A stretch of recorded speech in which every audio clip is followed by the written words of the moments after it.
Hi there, everyone. Namaste.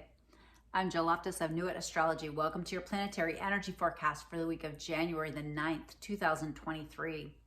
So this week has Venus in pretty high focus, as well as Mars.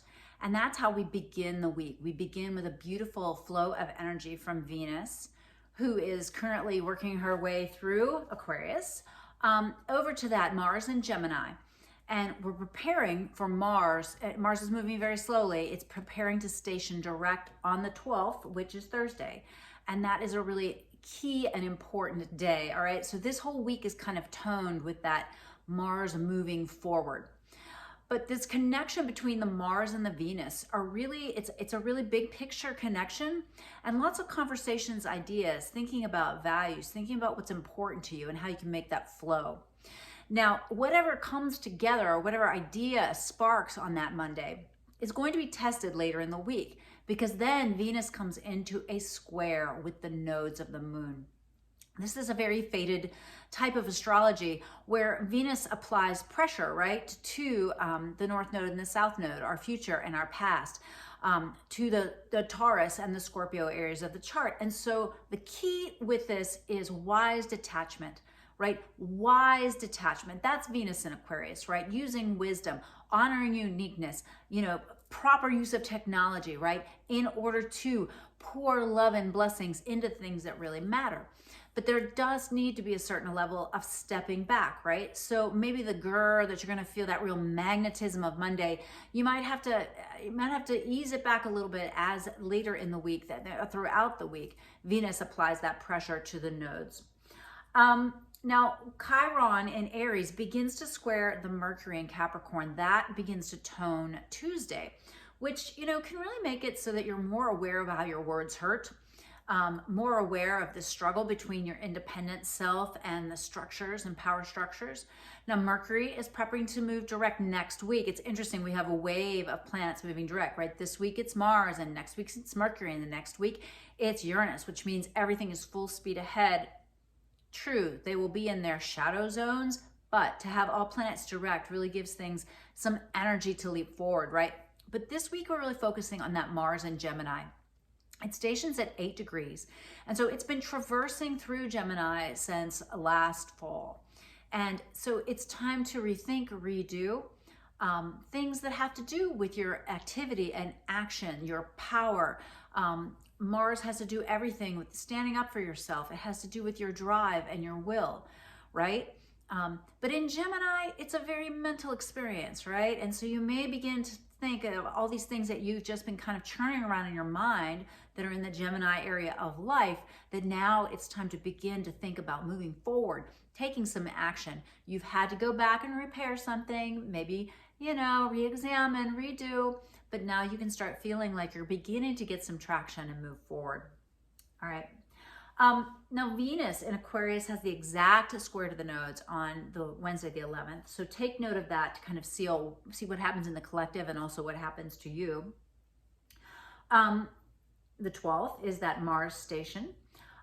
We've also got the moon in Virgo opposing Neptune on that day, which can really highlight because it's sending nice energy to Pluto. It can really kind of magnify this whole idea of like, what direction do I move forward in, right? Because you're going to have to change, right? You're going to have to adapt, but I think it will illuminate a way to go about it. And you may have to go with the mental construct, right? What you think is the right thing to do versus only going off of what you're feeling or intuiting at this time. On Friday, the 13th, which is lucky, by the way. Friday the 13th is, always lucky. It represents the goddess, right?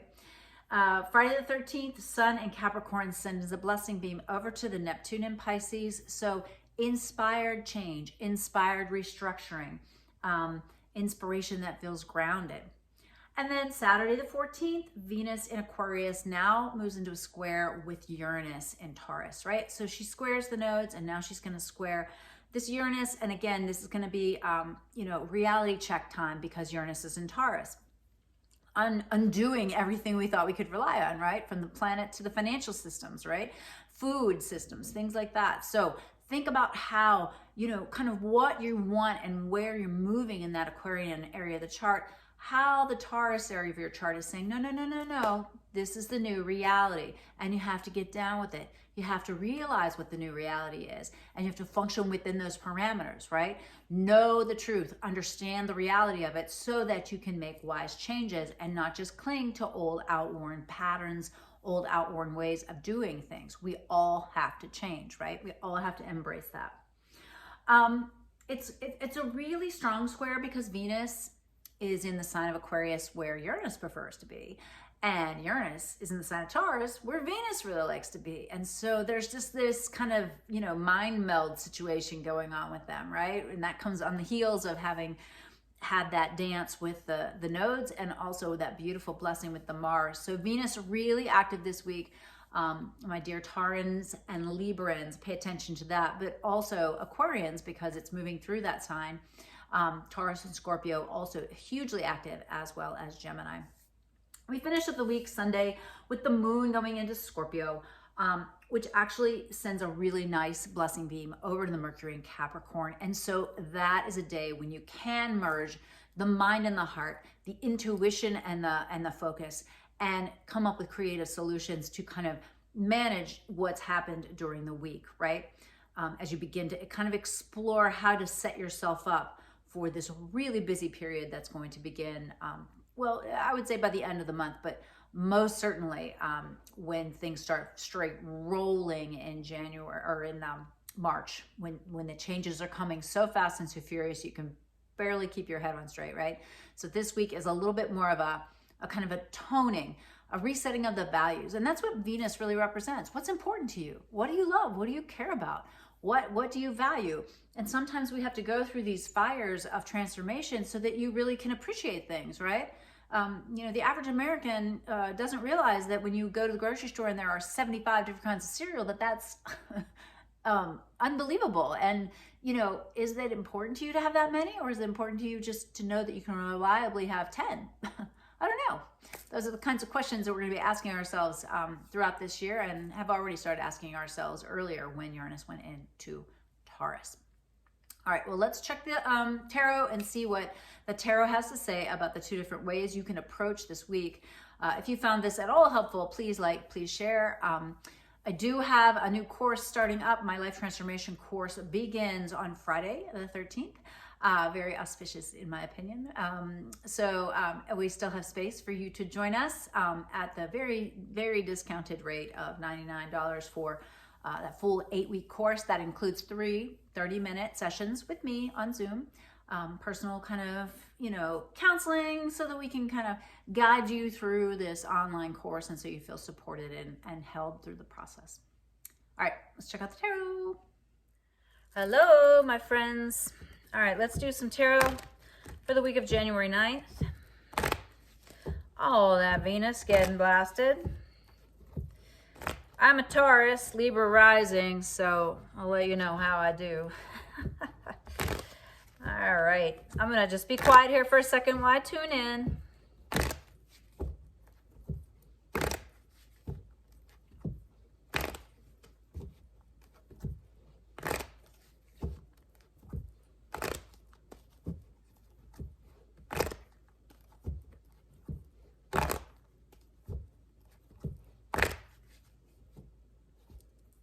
All right, so this is, as you know, an Isis Lotus tarot spread. And the first card is like the past, all right? And so apparently some change is going down because here's the Tower. All right, so what changed? What went down last couple weeks, months, years? You're dealing with it, okay? And then here's you. You're trying to get ready for the future. You're trying to plant seeds for the future. You're saying, okay, I have what I need now, but what am I going to need later? What am I going to want later? Present environment, you're feeling pretty secure and stable in your home and with your family life, okay? You're kind of like, I don't know, I get this feeling of like wanting to hold on to something. Culmination of the influences. All right, you have made some progress. This is good, very positive, very encouraging. You're moving in the right direction. Key card of the future. Change, more change. Although this is the 8 of Wands, so this means something, there's going to be a wild card this week. Something's going to go down that you're going to be like, whoa, wait, I was not expecting that. Opposing forces, 5 of Swords. So either a situation where you kind of lost the plot, lost track of what else was going on, totally focused on something, and then realizing that other problems arose. Or Strength card. All right. So, you know, you kind of really managing things, people's situations with this, you know, deeply feminine vibe, this deeply receptive, compassionate way of managing things. 2 very different ways to work with something happening rapidly, for sure. Near future, key card. All right. These both want to come out, so I'm not sure why. So we've got 2 cards for the key card. We've got the 6 of Wands, which is celebration, being lauded, honored, respected, seen, very public role. And then there's this childishness, all right? So apparently there's 2 different ways to handle this.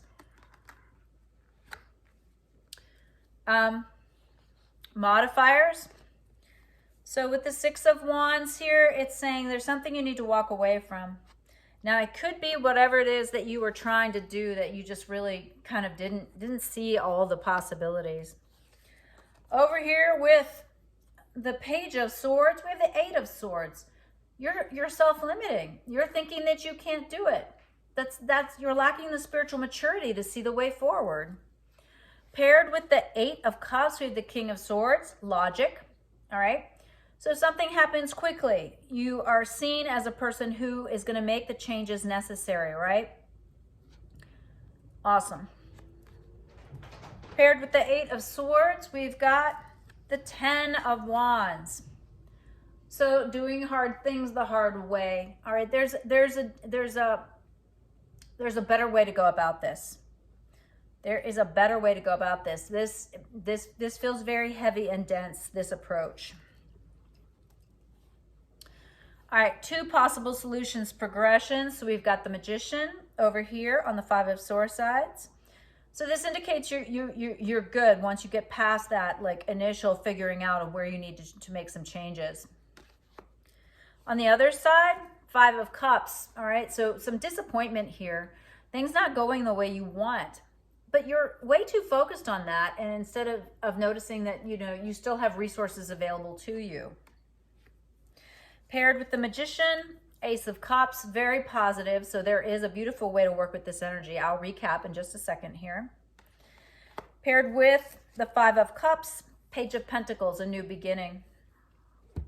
All right, so we've got the Tower as the beginning, change, need to prepare, have this good established home situation, or at least you're stabilizing your home and you're making progress, and then suddenly something goes awry. Okay, something this week just doesn't look quite right, doesn't go quite right.